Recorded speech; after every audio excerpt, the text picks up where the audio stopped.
Major, sa susunod na linggo ay bagong taon na rin po, ano? So, ano naman po ang ginagawa ng NCRPO laban sa illegal na pagbenta ng mga paputok at pati na rin sa paggamit ng mga yan?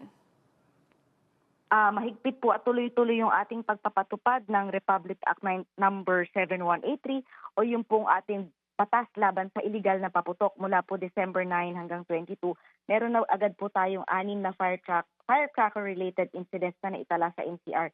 So ito pong mga bilang na ito ay sana hindi naman na po tumaas, pero po kagaya nga nung isang araw is may nahuli na tayo sa isang buy-bust operation dahil nga po sa pagbebenta ng illegal na paputok. So sa mga kababayan po natin, marami naman pong alternatibo para po salubungin natin ang bagong taon. Wag na po tayong tumangkilik at wag na po tayong bumili ng mga illegal na paputok na maaari pong maging reason para mabawasan pa yung ating mga daliri. At para sa kaalaman lang po ng ating mga viewers, Major, ano-ano po ba ulit ang mga ipinagbabawal ngayong holiday season, lalo na sa bagong taon din po? Mga bawal na paputok po, syempre yung mga goodbye natin, goodbye Earth, goodbye Vizcaya, goodbye may goodbye Chismosa.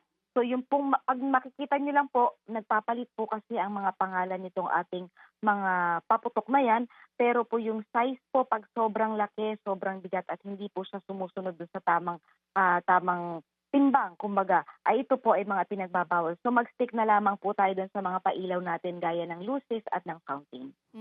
At sa mga mayroong mga tanong o mga nais mag-report, saan po ba sila pwede tumakbo, Major? Maari po tayong pumunta sa pinakamalapit na police station kung meron po tayong kahinahinalang mga sitwasyon or mga tao na namomonitor, nakikita. Pwede po tayo mag-report dyan. Meron din po tayong mga pulis na nakakalat po ngayon sa ating mga barangay na pwede ninyong agad na lapitan kung kinakailangan po niyo ng police assistance at maging tumawag po sa 911 para po din sa agarang police assistance na ibibigay po sa inyo.